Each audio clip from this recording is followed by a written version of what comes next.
বেছি ওচৰত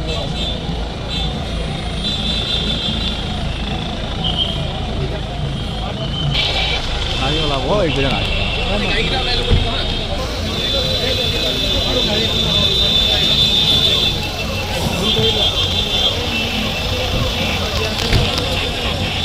গাড়ী বাংলাও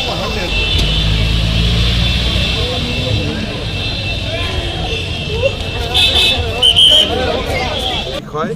যে প্ৰায় 1 লাখতকৈ অধিক লোক ভাৰতৰ ৰাষ্ট্ৰপতি দ্ৰৌপদী মুৰ্মু ডাঙৰীয়ানীৰ ভাষণ শুনিবলৈ আৰু কাৰ্বি যুৱ মহোৎসৱৰ এই সোণালী জয়ন্তী অনুষ্ঠান উপভোগ কৰিবলৈ উপস্থিত আছিল কিন্তু কাৰ্বি আলঙৰ পাহাৰৰ ওপৰত আজি খুব ঠিক ক্লাউড এটা জমা হ'ল শ্বিলঙৰ পৰা আহিব পাৰে কিন্তু কাৰ্বি আলঙত অৱতৰণ কৰিব নোৱাৰে গুৱাহাটীৰ পৰাও ৰাজ্যপাল মহোদয় আহিব নোৱাৰিলে শ্বিলঙৰ পৰাও ৰাষ্ট্ৰপতি মহোদয়া আহিব নোৱাৰিলে মই ৰাতিপুৱা 5টা বজাতে গাড়ী দি অহাৰ কাৰণে উপস্থিত হ'ব পাৰিলোঁ দুখ লাগিলে ইমান ডাঙৰ উৎসৱ এটা হৈ অনুষ্ঠিত হৈছিল তথাপিতো ৰাষ্ট্ৰপতি মহোদয়াই ইয়াত দিবলগীয়া ভাষণটো শ্বিলঙতে বাণীবদ্ধ কৰি আমালৈ পঠিয়াই দিছে আমি সেইটো সন্ধিয়া ইয়াতে ৰাইজৰ মাজত আমি প্ৰকাশ কৰিম আৰু অহাবাৰ ৰাষ্ট্ৰপতি মহোদয়া যাতে ইয়ালৈ আহে তাৰ বাবে মই যিমান পাৰোঁ প্ৰচেষ্টা কৰিম কাৰ্বি যুৱ মহোৎসৱ উত্তৰ পূৰ্বৰ আটাইতকৈ পুৰণা যুৱ মহোৎসৱ ইভেন হৰ্ণবিলতকৈও কাৰ্বি যুৱ মহোৎসৱ আটাইতকৈ পুৰণা কিন্তু অসম চৰকাৰে আজিলৈকে ইয়াত কেতিয়াও সহায় কৰা নাই কাৰ্বি ৰাইজে নিজাকৈ এই অনুষ্ঠান পাতি আছিলে আৰু অসমত এনেকুৱা যুৱ মহোৎসৱ বা এনেকুৱা ফেষ্টিভেল আমাৰ বেলেগ নাইও ইয়াতে বিদেশৰ পৰাও আহিছে আৰু তাৰালাংচু যুৱ মহোৎসৱৰ কাৰণে যিমান ডাঙৰ ইনফ্ৰাষ্ট্ৰাকচাৰ 1000 বিঘা মাটিত বনাইছে তেনেকুৱা সম্পদ অসমত ক'তো নাই এই যুৱ মহোৎসৱখনৰ লগত এতিয়াৰ পৰা ৰাজ্যৰ সাংস্কৃতিক বিভাগো জড়িত হৈ পৰিব যাতে দেশ বিদেশৰ অতিথিক আমি এই যুৱ মহোৎসৱলৈ আনিব পাৰোঁ ৰাষ্ট্ৰ পৰ্যায়লৈ আপুনি নিম বুলি কৈছে সেইটোৱে আমাৰ উদ্দেশ্য মই নাজানো কোন SP আছে আপুনি এতিয়া খবৰ ডিমাপুৰ গৈ আছে ডিমাপুৰত মোৰ এখন আমাৰ নাগালেণ্ডৰ মুখ্যমন্ত্ৰী ডাঙৰীয়া আৰু বিজেপি আমাৰ NDDP দলৰ লগত মোৰ এখন বৈঠক আছে বেচিকেলি পলিটিকেল লোকসভা নিৰ্বাচনৰ ওপৰত ৰাতি মই ডিমাপুৰত থাকিম ৰাতিপুৱা মই গুৱাহাটীত যাম থেংক ইউ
Remember